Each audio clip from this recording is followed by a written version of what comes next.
시청자 여러분 안녕하십니까? 행복한 미래를 여는 방송 복지TV 뉴스입니다. 한 학생이 가족에게 학대를 당하고 있는 것을 알면서도 아동학대 신고 의무를 이행하지 않은 인천의 한 초등학교. 인천시 교육청은 이 학교 교장에 대해 경징계 조치를 내렸는데요. 솜방망이 처벌이라는 논란이 일고 있습니다. 박정인 기자입니다.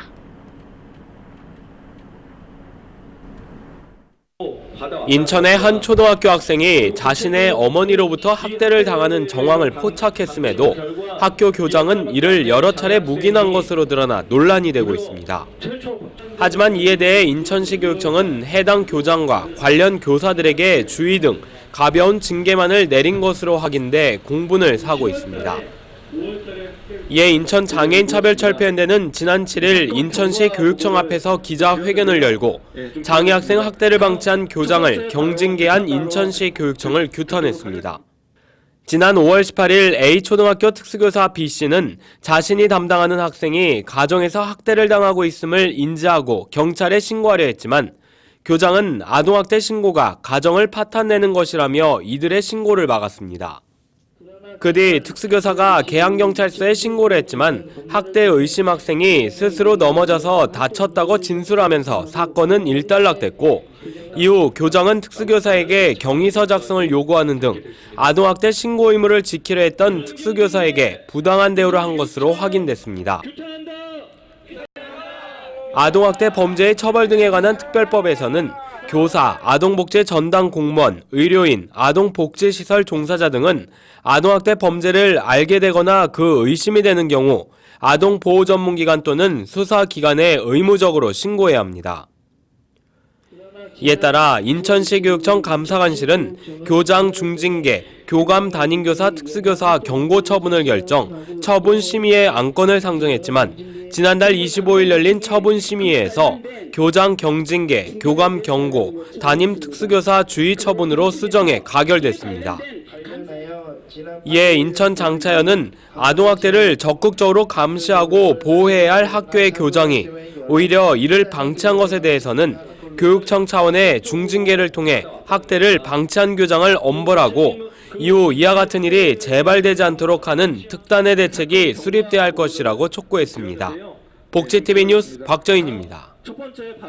서울시의 탈시설 정책이 장애인 당사자에게 실질적인 정책으로 변화하기 위해서는 탈시설에 대한 개념을 먼저 명확히 해야 한다는 주장이 나왔습니다. 이솔립 기자입니다. 지난 2013년 서울시는 탈시설화 5개년 계획을 추진하고 2017년까지 시설거주 장애인에 대한 탈시설 목표를 세웠습니다. 그러나 장애계는 서울시 탈시설화 정책이 기존 시설 중심에서 벗어나지 못하고 있다고 지적하고 있습니다. 이는 탈시설 정책에 시설 보호 기능 강화, 시설의 소규모화 등이 포함되어 있기 때문입니다. 이에 서울시 장애인 탈시설 실현을 위한 공동행동은 서울시 탈시설 5개년 계획 중간평가 토론회를 열고 앞으로의 방향에 대해 논의하는 자리를 마련했습니다. 이 자리에서 토론자들은 서울시 탈시설화 정책에 대해 긍정적인 평가를 하면서도 정책과 예산의 방향이 성과 중심이 아닌 실질적인 변화의 틀을 마련했는지에 대해 면밀한 검토가 필요하다고 지적했습니다. 또한 탈시설화의 개념을 명확히 정립해 그에 맞는 정책을 추진해야 한다고 강조했습니다. 인권을 기반으로 한 탈시설 정책은 시설에서의 삶을 살아온 수많은 사람들의 권리가 회복되는 것에서부터 그 의미가 시작됩니다. 서울시 탈시설 정책 5개년 계획의 중간 지점에서 그 의미가 제대로 이행되고 있는지 다시 한번 살펴봐야 할 때입니다. 복지TV 뉴스 이솔립입니다. 한국장애인 인권포럼이 협동조합을 활용한 장애인 자립 생활 모델 연구 결과 보고회와 토론회를 열었습니다. 김지환 기자입니다. 한국의 장애인 자립생활이 더욱더 현실화되기 위해서는 협동조합을 활용한 장애인 자립생활 모델을 활성화해야 한다는 의견이 제시됐습니다. 지난 9일 한국장애인 인권포럼은 협동조합을 활용한 장애인 자립생활 모델 연구 결과 보고 및 토론회를 열었습니다. 이날 발표를 맡은 유동철 동의대학교 사회복지학과 교수는 현재 장애인 자립생활센터가 장애인의 자립생활을 구현하는 데 일조했지만 자립생활의 핵심이라고 할 수 있는 취업에 대해서는 한계가 있다고 설명했습니다. 이날 토론회 발표집에 수록된 올해 기준 71개소의 장애인 자립생활센터 수행사업을 살펴봤을 때 취업 지원 서비스를 제공하는 센터는 약 20%에 불과합니다. 센터 내 장애인 채용의 경우 60%로 장애인 자립생활센터의 장애인 고용에는 뚜렷한 성과를 보이고 있지만 장애인 자립생활센터 이용자에게 취업 지원과 직업훈련 서비스 제공에는 제한적 성과와 한계가 존재합니다. 이에 대해 참가자들은 의사결정 과정에서 1인에 의한 폐쇄적 의사결정 구조 방식이 아닌 조합원으로 참여하는 다중이해 관계자들의 의사가 민주적으로 반영돼야 한다는 것에 의견을 모았습니다. 이를 바탕으로 김동기 모건대학교 사회복지학과 교수는 자립생활 협동조합 모델, 자립생활센터 지원 모델, 협동조합형 자립생활센터를 제안했습니다. 김 교수는 이 같은 세 가지 모델을 기본 골격으로 해 해당 단체 센터 기관에 맞는 발전된 내용이 향후 다양하게 제안되길 기대한다고 전했습니다. 복지TV 뉴스 김지한입니다. 대만에서 펼쳐진 2015 타오위안 아시아 태평양 농아인 경기대회에서 대한민국 선수단은 종합 4위를 달성했습니다.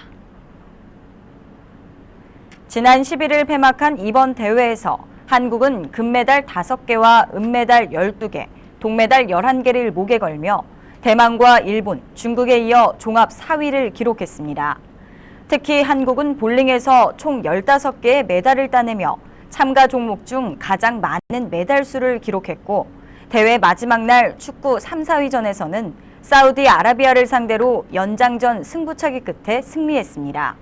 이종학 선수단장은 다른 참가국과 비교했을 때 국내 청각장애인 체육 선수들의 실력이 결코 뒤지지 않는다며 차기 농아인 올림픽을 잘 준비할 수 있도록 노력하겠다고 밝혔습니다. 보건복지부가 지방자치단체의 저소득층 건강보험료 지원 사업을 유사 중복사업 정비 대상에서 제외하기로 했습니다.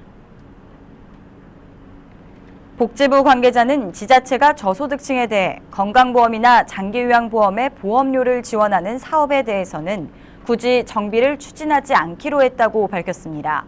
이어 혜택을 보는 사람들이 취약 소외계층이고 지자체도 부담을 느끼고 있다며 해당 사업에 대해 정부 차원에서 굳이 폐지 이야기는 하지 않을 계획이라고 설명했습니다. 반면 노인 장수수당은 중앙정부의 기초연금과 중복된다는 이유 등으로 당초의 계획과 마찬가지로 정비를 추진한다고 전했습니다.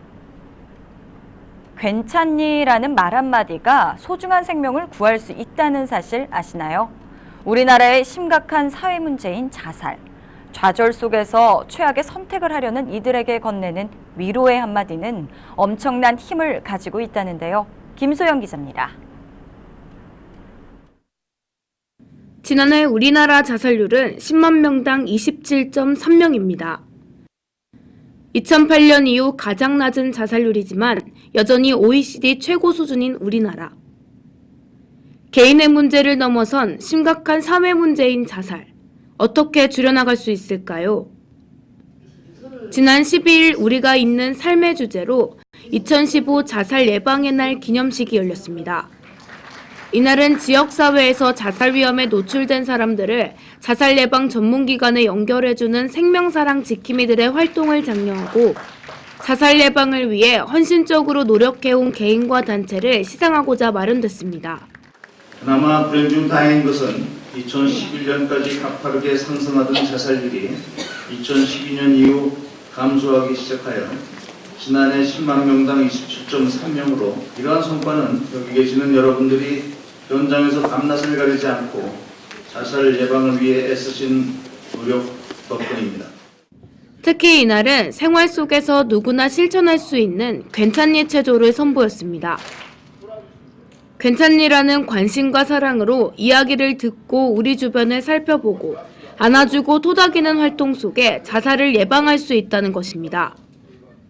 한편 정부는 OECD 평균 수준으로 자살률을 낮추기 위해 올해 말까지 제3차 자살 예방 기본 계획을 수립하고 범부처 차원의 통합적인 자살 예방 정책을 추진할 수 있는 체계를 마련하겠다고 밝혔습니다. 복지TV 뉴스 김소연입니다. 10월 10일 세계 정신건강의 날을 맞아 지난 8일 서울 여의도공원에서 대한정신보건가족협회의 한마음 희망 걷기 대회와 전국 정신건강 체육대회가 열렸습니다. 편견 없는 아름다운 세상, 우리 모두 함께해요라는 구호 아래 진행된 이번 행사에는 약 2,000명의 정신장애인과 가족, 시민들이 참여했습니다. 특히 한마음 희망 걷기 대회 캠페인은 환자들에게 희망을, 국민들에게는 정신질환에 대한 왜곡된 편견을 개선하는 대회로 꾸려졌습니다. 이날 대한정신보건가족협회 최한식 중앙회장은 정신장애에 대한 편견과 차별을 해소하는 데 국민 여러분의 많은 관심과 이해를 부탁한다고 말했습니다. 서울 노원구 어린이 급식관리지원센터가 어린이를 대상으로 한 건강한 식생활을 위한 인형극을 열었습니다. 이번 어린이 인형극은 백설공주와 마법 지팡이라는 제목의 어린이들의 눈높이에 맞춘 공연을 선보였으며 관내 어린이집 어린이와 교사 500여 명이 관람했습니다. 한편 노원구 어린이 급식관리지원센터는 어린이들의 건강한 식습관 형성을 위해 매년 어린이집 원아들을 대상으로 뮤지컬을 열고 있습니다.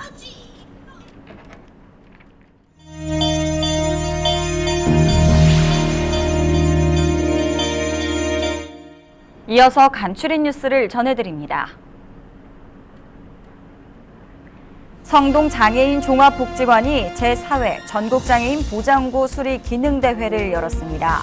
이번 대회는 한국장애인 보장구 수리 기술자 협의회 정기 총회를 시작으로 장애인 중 이동기기 보장구 수리 기술을 갖춘 전국 25개 시도 대표 선수들이 참가했습니다. 한국장애인 고용공단과 서울특별시 장애인체육회는 발달장애인 운동선수를 위한 새로운 전략 직무로 생활체육 보조 코치를 개발해 고용으로 연계하는 시범사업을 하고 있다고 밝혔습니다. 생활체육 보조 코치란 장애인 생활체육 지도자의 자격 조건을 완화시킨 것으로 입상 경력이 있는 발달장애인이 중증 장애인들을 위해 메인 코치를 보조해 생활체육 지도 서비스를 제공하는 것을 의미합니다. 2015 경기도 장애인 취업 박람회 취업으로 한 걸음이 오는 16일 경기도청 북부청사에서 열립니다. 이번 행사에는 구인업체 20곳과 장애인 생산품 업체 20곳, 장애인 복지관 등 관련 협회 단체 10곳과 장애인 구직자, 일반 시민과 학생 등 총 500여 명이 참여할 예정입니다. 최성 고양시장이 서울 외곽순환도로 공동대책위원장 자격으로 지난 8일 국토교통위원회에 국민연금공단 국정감사에 참고인으로 출석해 서울 외곽순환도로 북부 구간 통행료 인하를 추진하겠다는 공단의 확답을 받아냈다고 밝혔습니다. 한편 최 시장은 지난달 25일 서울 외곽순환도로 고양 톨게이트에서 국민연금공단의 부도덕한 투자 행위 개선과 서울 외곽순환도로의 부당한 통행료 인하를 촉구하는 1인 시위를 펼친 바 있습니다.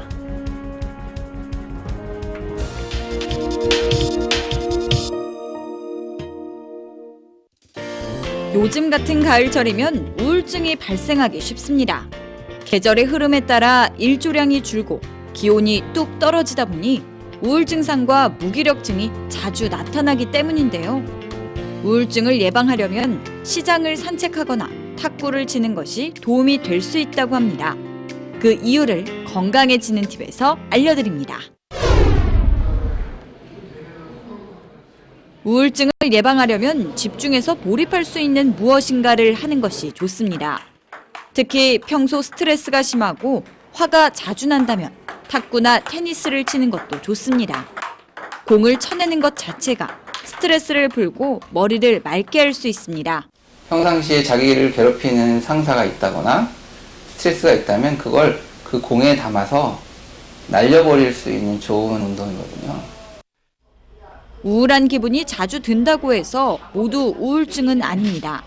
우울한 기분이 2주 이상 지속돼 사회생활에 지장을 주는 경우 우울증으로 진단합니다.